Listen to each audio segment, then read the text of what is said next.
Hi everyone, this is a two-part kind of vlog series in the sense I kind of wanted to do it recently because at the moment there's a lot of people essentially doing solo game lists or solo isolation lists or something to that effect. And they've been kind of hit and miss onto whether they've worked out or not, and you can usually tell whether that person has done solo gaming before or is just simply trying to jump on the next craze. But it kind of got me thinking because people had looked at my previous solo games list. It was the top 10 solo games of, ever. But it was done around September 2018. You can check it out on my channel if you want.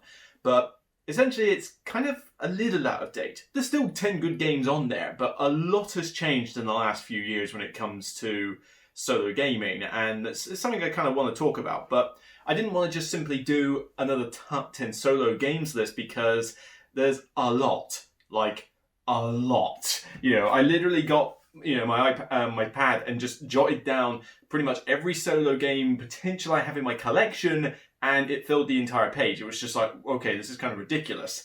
And there was more besides. That's the ones that I just own. Not even ones I don't own or don't even like.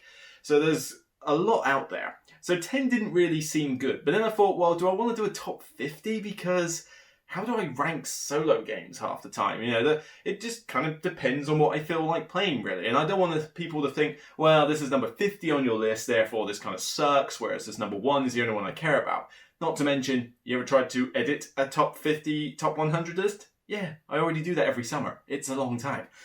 So what I thought I would do is, this video is just more just talking about solo gaming in general and what I think about it. And the second video is kind of like an overview of a lot of solo games. It's going to categorize games with some overlap into some categories that I've had some help with the community in coming up with, and I'm just going to talk about the games. Just say, this is what happens, this is what you do, this is what I think of them, because some of them are, ones that I like more than others. And I will give some honourable mentions to solo games that I don't play or don't even like, because at the end of the day, it's down to you what solo game you want to play, not really me, and, there's plenty out there for you to choose. So with solo gaming in general, it's definitely something over the last few years that has just gone ridiculous now. Now, solo games have existed for a fair while, certainly even before the 21st century, but they weren't as well heard of. You didn't get anywhere near as many, and if you did, they tended to be war-based games. And there's a whole subgenre of that, which I'll admit I don't touch with a barge pole. But in the last, I would say 5 odd years particularly, solo games have now just gone mad. It is now commonplace these days for a game to have a solo mode. We almost demand it. Every Kickstarter that comes out when it's got a list of stretch goals, basically, somewhere down the list there will be solo mode. Because if they don't put it on there, I guarantee you look down the comments section, there will be a ton of people trying to ask for a solo mode. And that's good and bad, because it's starting to get a little bit out of hand. Now, in terms of solo gaming in general, I enjoy it. I mean, my circumstances kind of warrant it. Most people are in couples or with families or have frequent access to a gaming night. Now, I can have access to gaming venues, and I do go to a couple of game nights, but in terms of around the house, it's just little old me. Oh, my heart bleeds! So there's only so much I can do in my house regarding multiplayer gaming that doesn't involve online play in the other room. But I'm not trying to include, well, maybe I'll talk a little bit about that later, but obviously it means I need to be able to play some games solo, and I kind of enjoy it. But one thing's for certain is that the main reason I enjoy games, and the reason that most people do, and also kind of the reason that this gets a bit of a stigma at times, I think, is gaming was really about bringing a group of people together to have fun, socialise, and just generally enjoy each other's company while playing a game that everybody enjoys. Something to tax the brain cells, or just to have fun with. A bit of escapism, in my case.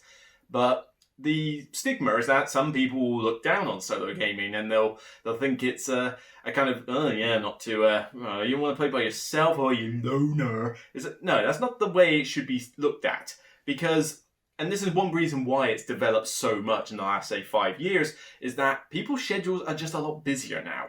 In those days, you probably didn't have to care too much. Well, you had priorities, you had stuff to do, but there was never so much to take up your time as there is now. certainly, I mean, before, like, the internet was like a massive thing.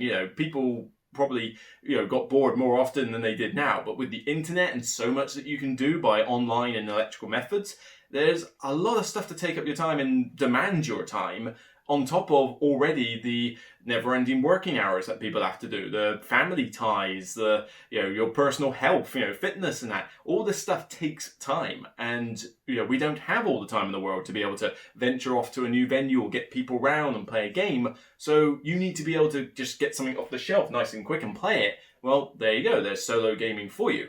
Certainly works for me. On top of doing a full-time job, keeping this house in check, personal health and fitness, and running this blog, trying to get hours of the day to have like group games is not easy when I'm not already pre-planning a gaming night. And for other people, they'll be the same sort of thing. Now, solo gaming can include electronic, over the internet style games. I mean, we have got games on apps, for example, that you can play just about any game solo now against AI opponents. You can play now a solo game on things like Tabletopia, Board Game Arena, there's some stuff like that. And I'm not kind of including that as a solo gaming thing. I mean, yeah, granted, we can do that now, but this is more recent thing that you've got all these really high quality apps for gamers. I'm more talking about the fact that, could you just simply... does the game have a solo mode built into it? Can it work solo? Because you can literally turn any game into a solo game via digital form. Terraforming Mars, even if it didn't have a solo mode in it, it does have a solo sort of objective thing. But let's say it didn't.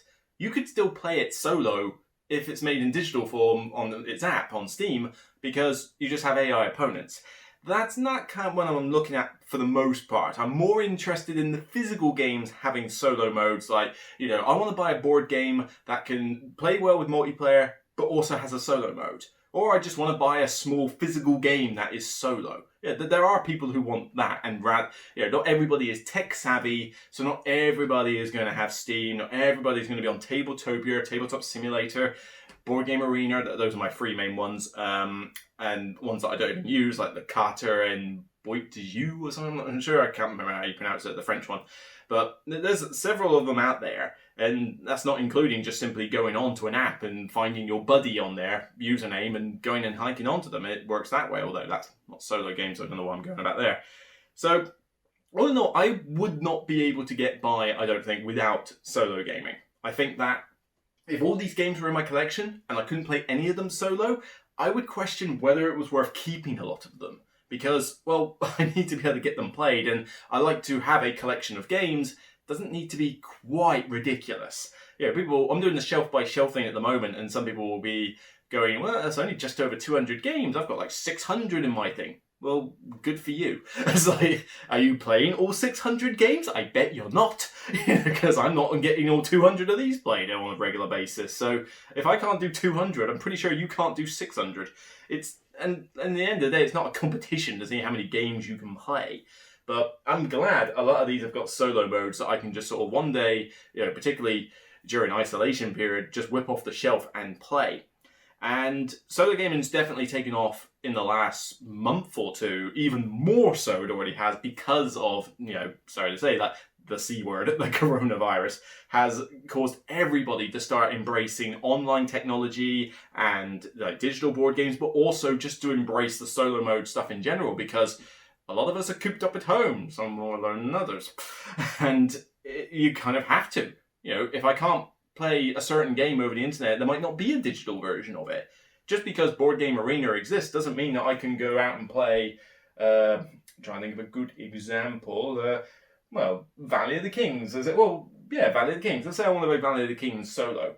I'm not aware it's on any online platform. It might be, don't quote me on that, but on top of my head, if I want to play it solo, I have to grab the physical game. I don't have it over those platforms. And, it's trial and error to find them on there. And of course, you need to have the technical knowledge to actually go and find it. Tabletop Simulator requires you to not only have the platform game, but also go and hunt the mod for the game you want to play. It's a lot of hassle, and probably above a lot of people who aren't used to, like the previous generation, who aren't used to technology in a big way. So, I honestly... I really like it. I know there's a few people out there that kind of look down on it. That's fine. if solo gaming is not your thing, that's not a problem at all. But I have seen some content creators and a few other occasions where you know that they don't like solo gaming, but then try to talk about solo games.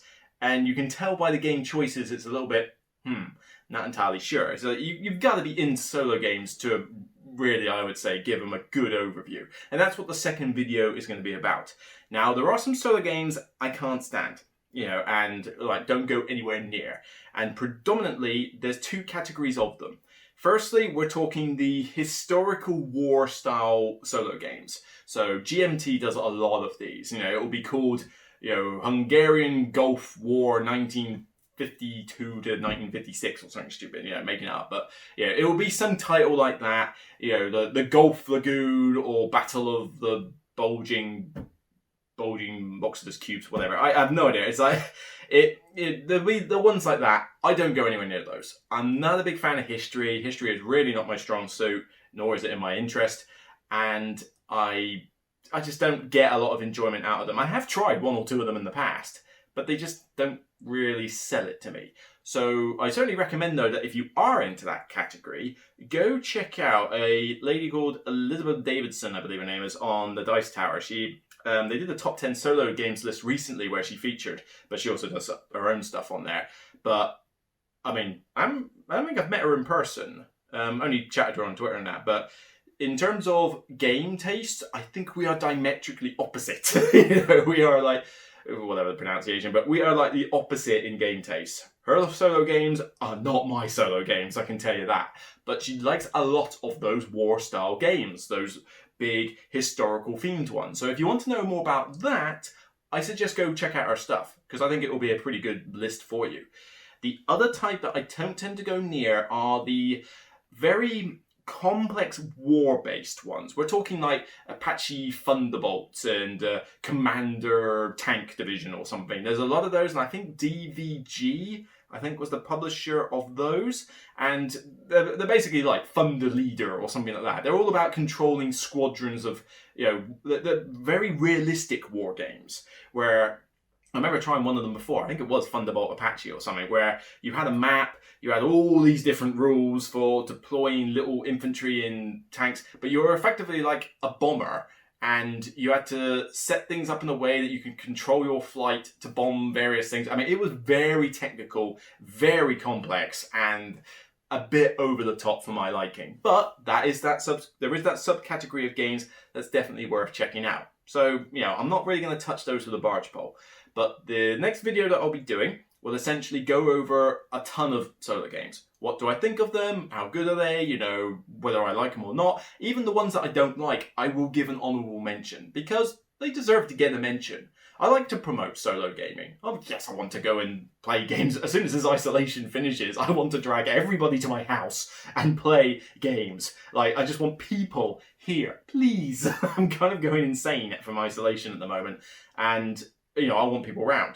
But solo games are a big deal, and in a world where everybody's busy, everybody's got commitments and that, solo gaming's here to stay.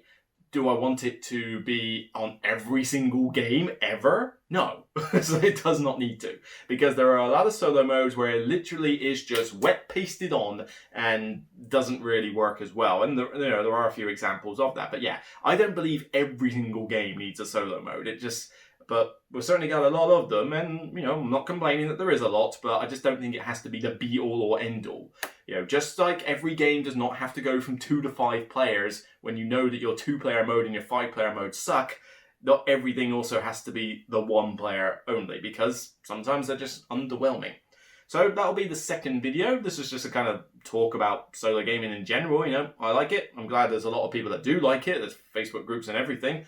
And I honestly wouldn't look down upon it even if I wasn't, a fan of it, because it's just different circumstances, warrant a different way of playing games. And at the end of the day, if someone's playing the game and enjoying it, does it really matter if they're playing it with other people or solo?